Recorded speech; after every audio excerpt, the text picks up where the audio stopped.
香港係一個神奇美麗嘅地方，山野之下，城市活力四射，熱鬧非凡。城市之上，有寧靜嘅大自然空間，山水秀麗。多樣嘅生境，蘊藏豐富生物多樣性，拉近咗人同自然嘅距離。人與自然同行，和諧共存。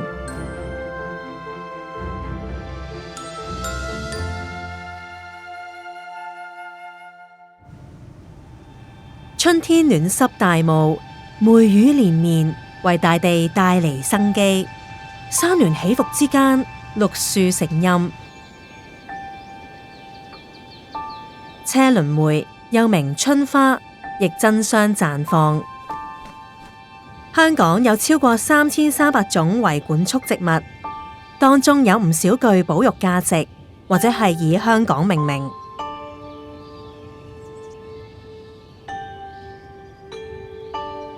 土沉香係一種主要喺香港同華南地區揾到嘅珍貴樹種，而香港命名嘅其中一個由來就係同呢種樹有關。隨住雨水降臨，小溪隆隆作響，溪流所經之處，可以聽到唔同蛙類落力鳴叫求偶。沿住溪流走到一個寧靜嘅角落，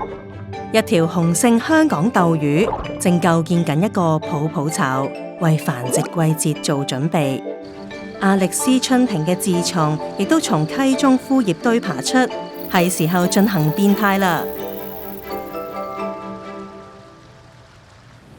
香港西北面嘅米埔及內後海灣國際重要濕地，每年都會有超過6萬隻候鳥喺度度冬。隨住潮汐退去，招潮蟹爭相出嚟覓食。即將啟航北返嘅候鳥已經換上繁殖羽毛，為繁殖季節做好準備。大白鷺都披上咗華麗嘅繁殖羽毛，喺鷺鳥林展露自己嘅魅力。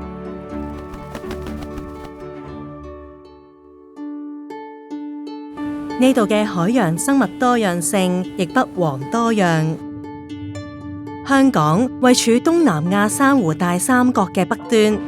因為獨特嘅海洋環境，孕育咗豐富嘅珊瑚物種，包括石珊瑚、軟珊瑚同黑珊瑚。春天近岸嘅馬尾祖床欣欣向榮，為多樣嘅海洋生物提供安居之所。香港西面水域漁業資源豐富，吸引咗中華白海豚喺呢度棲息。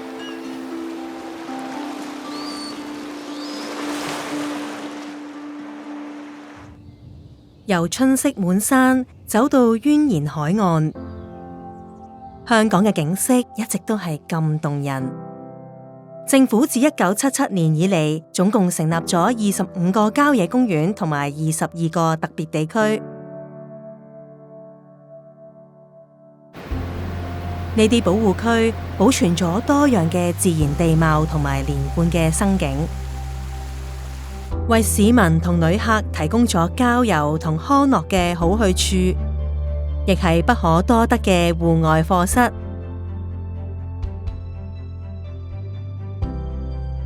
郊野公園係自然教育嘅重要場所，漁農自然護理署舉辦咗郊野公園生態速查活動，鼓勵參與者探索野生動植物，並且欣賞郊野公園嘅生物多樣性。其實我哋嘅郊野公園有好豐富嘅生物多樣性。喺今次呢一個郊野公園生態速查活動入邊，我哋會教導參加者點樣去進行呢個生態速查，同埋記錄佢哋嘅發現。之後都鼓勵參加者進一步去探索同埋欣賞我哋香港嘅野生動植物，同時都可以實踐埋公民科學。互動嘅過程之中咧，我哋會見到我哋嘅參加者其實好多時佢哋嘅觀察力咧都好厲害嘅，可能喺保護色好強嘅一啲嘅飛蛾咧，佢哋都好容易喺樹上邊揾得到，只不過係佢哋平時冇留意日常生活佢哋喺附近嘅一啲嘅生物嘅啫。今次呢個活動係一個好好嘅平台，讓我哋宣傳呢個生態速茶俾唔同嘅人去知道，特別係年輕一輩，因為佢哋完成咗呢個體驗完呢個活動之後，佢哋可以帶住佢哋嘅朋友、屋企人咧一齊去做呢個生態速茶，令到我哋香港嘅生態速茶嘅數據咧越嚟越多。香港一直重視並致力延展郊野公園帶嚟嘅惠益。政府喺2024年就成立咗紅花嶺郊野公園，佢同深圳梧桐山風景區一脈相連，形成連接兩地嘅跨區域生態走廊，為自然保育作進一步貢獻。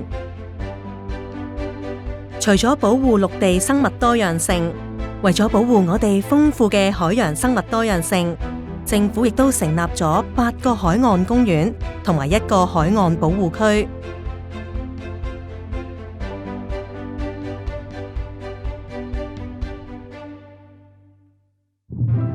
香港嘅海洋雖然只係佔全中國海洋面積少於1%，但係錄得嘅海洋生物種類高達近6000種，佔全中國超過1/4。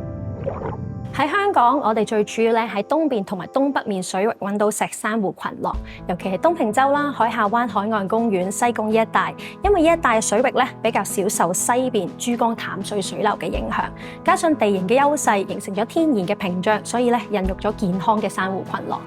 雖然喺香港，珊瑚唔能夠形成大片嘅珊瑚礁，但係香港石珊瑚嘅多樣性依然非常之高，有標本記錄嘅品種咧已經超過80種。崔佩儀博士喺2018年創立珊瑚學院，結合科研同教育，鼓勵大眾重視同參與珊瑚保育。佢嘅團隊近年同政府合辦育養珊瑚校園計劃，俾學生體驗復育香港受損嘅珊瑚群落。我哋嘅團隊會協助參與嘅學校咧設置育養珊瑚缸，同時我哋亦都會去到學校為師生提供技術培訓。當珊瑚缸嘅水質達標之後咧，參與嘅學校就會開始為期大約半年左右啦嘅珊瑚育養過程。老師同同學就會肩負起日常照顧珊瑚嘅重任，包括定期監察水質、量度珊瑚嘅生長狀況，而喺活動完結嘅時候，呢一批由老師同同學仔悉心照顧嘅珊瑚就會被移植到赤門海峽一帶嘅海域，協助珊瑚修復嘅工作。珊瑚學院希望通過俾學生體驗育養珊瑚幼苗進行珊瑚修復，喚起學生對海洋生物多樣性嘅興趣，並且鼓勵更多年輕人參與海洋保育工作。除咗設立郊野公園同埋海岸公園，香港亦以不同嘅方式致力保護具有高生態價值嘅地方。設立塱原自然生態公園就係其中一個例子。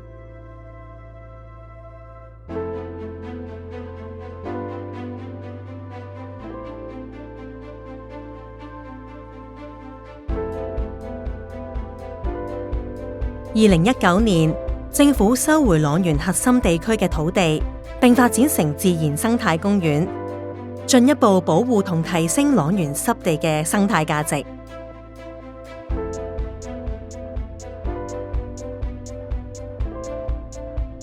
塱原自然生態公園以自然保育為目標，同時顧及區內農耕嘅傳統同埋自然教育嘅需要。公園嘅農業區俾原本嘅農民以生態友善嘅模式繼續耕作，訪客區俾公眾了解塱原嘅濕地生態，提高保育嘅意識。生態區透過唔同嘅生境管理措施，維持塱原嘅生境同生物多樣性。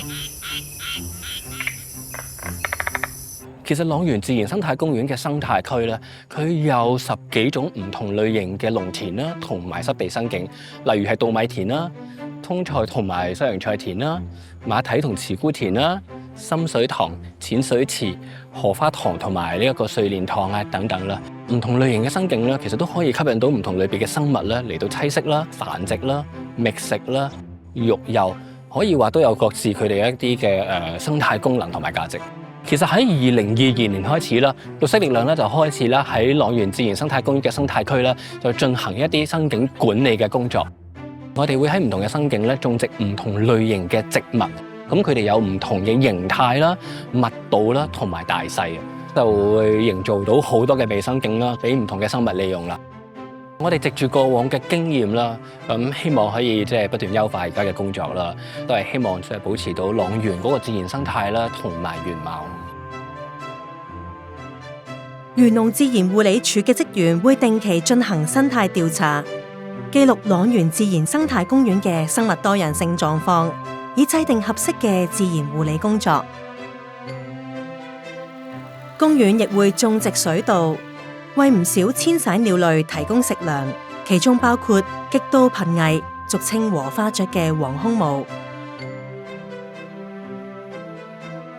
當遷徙鳥類喺塱原呢個中途站獲得補給之後，就可以繼續遷徙嘅旅程。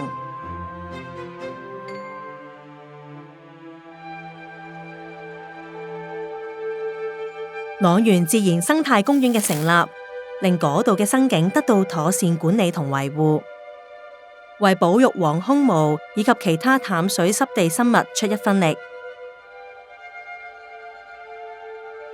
人與自然之間有住十分緊密嘅關係，我哋嘅文化同周圍嘅自然環境密不可分。香港聯合國教科文組織世界地質公園嘅同根同源項目，通過保護同推廣社區嘅文化嚟振興社區，宣傳呢啲社區文化同周圍自然環境嘅相互關聯。鴨洲位於香港地質公園嘅新界東北沉積岩園區，呢度以地貌勝景聞名，島上以褐紅色角礫岩最引人注目，仲有稱為鴨眼嘅海蝕拱旗觀。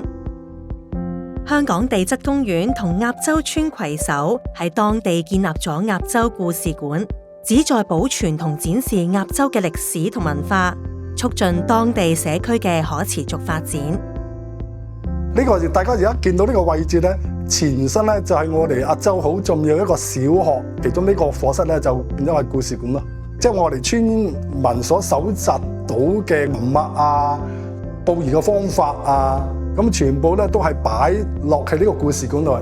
我哋定期就譬如好似喺星期日啊、公眾假期啊都會開放。我哋每一次咧都有自己嘅村民去負責做導賞嘅工作咯，去將我哋嘅故事館亞洲歷史文化就介紹俾啲遊客認識嘅。香港高樓密集，驟眼睇好似一片石屎森林。近年喺企業、社區居民同埋環保組織嘅努力之下，各市區維護住一個個野趣盎然嘅小型綠洲。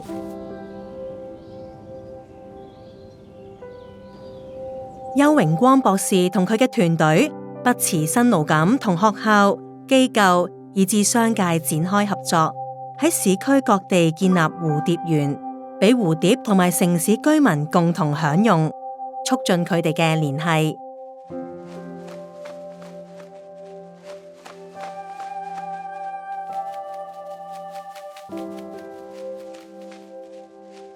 我哋而家咧就喺大埔嘅一個公共屋邨。咁喺呢度咧，我哋做咗個蝴蝶花園之後咧，冇幾耐咧，就已經有一啲嘅蝴蝶嚟到採花蜜啦、產卵啦，甚至乎我哋見到毛毛蟲添。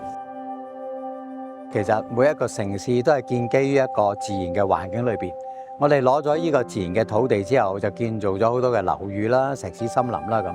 咁但係如果一個城市淨係得一啲嘅石屎森林嘅話，一啲嘅生氣都冇喎，因為冇一啲嘅植物，冇一啲生態嘅存在。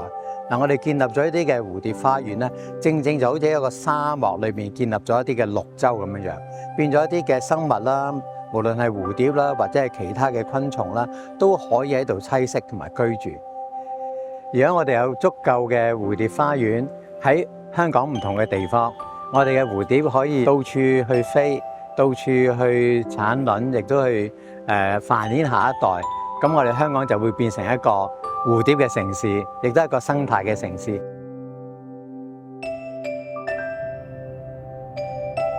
喺香港，我哋離大自然總係只有一步之遙。城市生活繁囂，暢遊郊野可以話係最有益身心嘅活動。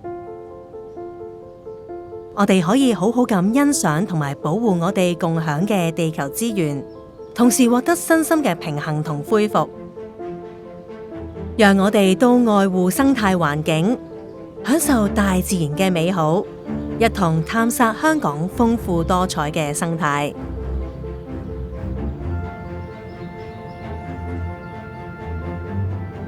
香港嘅面積較細，但係佢擁有多樣嘅生態系統同豐富嘅生物資源。香港好幸運，喺自然保育同埋可持續發展嘅路上，有唔少同行者。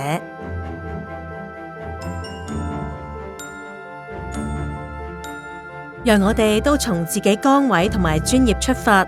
保護我哋美麗嘅大自然，並支持香港可持續發展。無論你嘅行動形式或者規模如何，每個人都可以用自己嘅方式與自然同行，與自然共生共存。